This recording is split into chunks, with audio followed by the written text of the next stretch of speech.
राधे राधे साथियों, आप सभी को माघ माह की पावन पुण्यदायिनी एवं मोक्ष प्रदान करने वाली पवित्र माघी पूर्णिमा की हृदय से अनंत शुभकामनाएं एवं मंगलमय बधाइयां। स्वागत है। आप सभी चैनल सब्सक्राइब जरूर कर ले पर एक और नई वीडियो के साथ। भक्तों, आज की यह वीडियो अत्यंत ही विशेष, ज्ञानवर्धक और आध्यात्मिक दृष्टि से बहुत ही महत्वपूर्ण होने वाली है।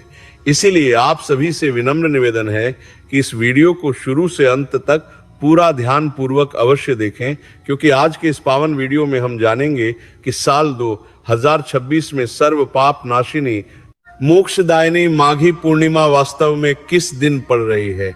1 फरवरी या 2 फरवरी। भक्तों, इस बार माघी पूर्णिमा की तिथि को लेकर श्रद्धालुओं के मन में भारी भ्रम की स्थिति बनी हुई है।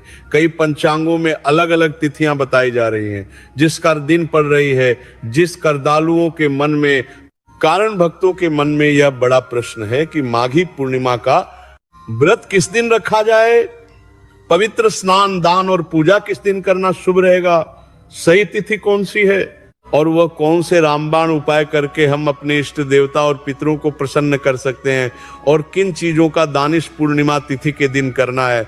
सभी के मन में यह प्रश्न आते हैं।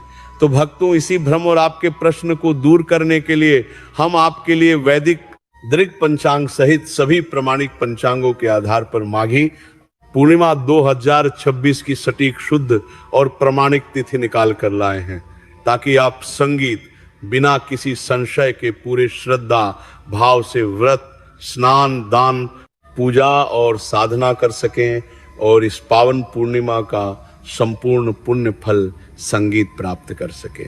इसी के साथ भक्तों, हम इस वीडियो में बात करेंगे पूर्णिमा व्रत, शुभ मुहूर्त, पूजा विधि और कुछ विशेष उपायों के बारे में, और उसी के साथ बात करेंगे कि इस दिन वो कौन से कार्य हैं जो करना है और कौन सी गलतियों को करने से बचाना है। भक्तों, पूज्य गुरु जी ने अभी अपनी पूर्णिमा की कथा में बताया है कि माघ ही पूर्णिमा का शास्त्रों में विशेष महत्व बताया गया है। मान्यता है कि माघ मास में देवता पृथ्वी पर आते हैं और प्रयाग में संगम तट पर स्नान करते हैं। माघी पूर्णिमा के दिन ही माघ स्नान का समापन होता है। इसे 32 पूर्णिमा भी कहा जाता है, क्योंकि इस दिन किए गए दान का फल 32 गुना होकर मिलता है। साथ ही जानेंगे पूर्णिमा का व्रत कब रखना है, व्रत कब और कैसे रखें, व्रत के दौरान किन नियमों का पालन आपको करना है, माता लक्ष्मी को प्रसन्न कैसे करना है, पूर्णिमा के दिन किन चीजों को खाना है और कौन सी चीजें भूलकर भी आपको इस दिन नहीं खानी है। साथ ही हम जानेंगे कि इस दिन आपको किन कार्यों को जरूर करना चाहिए और कौन से ऐसे कार्य हैं जो इस दिन आपको भूलकर भी नहीं करने चाहिए। इसलिए दोस्तों, इस वीडियो को शुरू से लेकर अंत तक बिना भगाए पूरा जरूर देखना। दोस्तों, वैसे तो हिंदू पंचांग के अनुसार हर माह में एक पूर्णिमा तिथि आती है जो उस महीने की अंतिम तिथि होती है, लेकिन माघी पूर्णिमा माघ मास की तपस्या का पूर्ण फल प्रदान करने वाली तिथि है। इस दिन पवित्र संगम में स्नान करने से व्यक्ति के जन्म जन्मांतर के पाप धुल जाते हैं।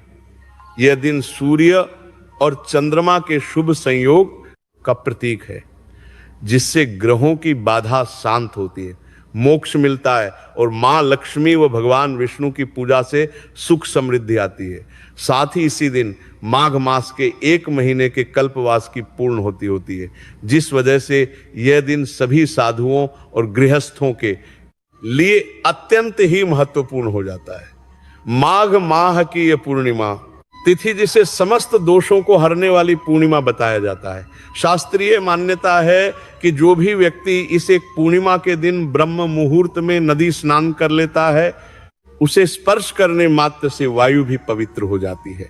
एवं व्रत के प्रभाव से, व्रत के पुण्य से ऐसे लोग 84 लाख योनियों में भटकने की जगह सीधे भगवान श्रीमन नारायण के धाम यानी कि बैकुंठ को जाते हैं।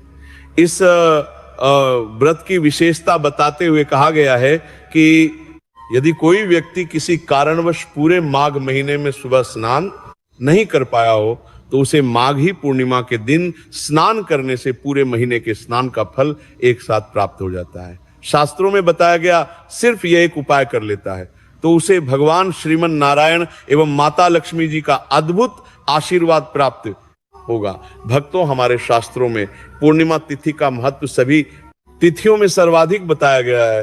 पद्म पुराण के अनुसार यह दिन स्वयं श्री हरि विष्णु को समर्पित माना जाता है। मान्यता है कि इस दिन भगवान विष्णु गंगाजल में निवास करते हैं, इसीलिए इस दिन पूजा आराधना करना बहुत फलदायी माना जाता है। इसके अलावा माघी पूर्णिमा पर तिल और कंबल का दान करना भी शुभ माना जाता है, जिससे पापों से मुक्ति मिलती है और पुण्य फलों की प्राप्ति होती है। दोस्तों, वीडियो में आगे बढ़ते हैं, लेकिन उससे पहले यदि आप इस पूर्णिमा तिथि पर अपने और अपने संपूर्ण परिवार के ऊपर भगवान श्री हरि विष्णु और माता लक्ष्मी जी की असीम कृपा प्राप्ति, भगवान श्री हरि विष्णु का रेह और का सपापों से मुक्ति मिलती है, जिससे पापों से मुक्ति मिलती है, और करना चाहते हैं तो कमेंट सेक्शन में ओम नमो नारायण लिखकर हमारे चैनल को सब्सक्राइब जरूर कर लें। साथ ही आप अपनी राशि भी कमेंट बॉक्स में जरूर लिख दें, ताकि हम आपको आपकी राशि के अनुसार उपाय बता पाएं, जिसे करके आप अपने जीवन में भगवान श्री हरि विष्णु और माता लक्ष्मी जी की असीम कृपा प्राप्त कर सकें। दोस्तों, शास्त्रानुसार माघ माह की पूर्णिमा तिथि भगवान श्रीमन नारायण को प्रसन्न करने की सबसे उत्तम तिथि है। विष्णु पुराण के अनुसार इस दिन जगत के पालनहार भगवान श्री हरि विष्णु और माता लक्ष्मी जी की विधिवत पूजा अर्चना करने से एवं कुछ विशेष उपाय करने से व्यक्ति को आजीवन कभी भी लक्ष्मी कृपा से वंचित नहीं संगीत रहना पड़ेगा। इस दिन गंगा, यमुना, सिंधु, कावेरी जैसी पवित्र नदी या तालाब में स्नान करना अत्यंत ही पुण्यकारी होता है। साथ ही इस दिन जो भी मनुष्य भगवान श्री हरि विष्णु जी की पूजा आराधना करता है एवं हमारे शास्त्रों में बताए गए इस एक चीज को भगवान श्रीमन नारायण और माता लक्ष्मी जी को समर्पित करता है, तो सिर्फ इतना करने मात्र से ही उसे संपूर्ण यज्ञों के फल की प्राप्ति हो जाएगी।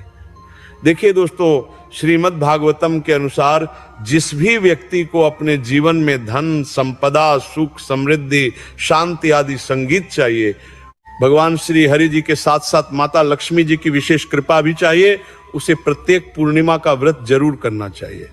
लेकिन यदि सभी पूर्णिमा का व्रत करना संभव ना हो तो कुछ खास पूर्णिमा तिथि है, जैसे कि माघी संगीत पूर्णिमा का भी एका का व्रत तो प्रत्येक मनुष्य को जरूर रखना चाहिए। वहीं शास्त्रीय मान्यता है कि इस दिन जितना भगवान श्रीमन नारायण पूजा, पाठ, व्रत, उपवास से प्रसन्न होते हैं, उससे कई ज्यादा प्रसन्न सिर्फ इस एक चीज के दान से हो जाते हैं। इसीलिए यदि व्रत उपवास करते हैं तो बहुत अच्छी बात है, पर यदि व्रत नहीं भी रखते हैं तो कम से कम माघी पूर्णिमा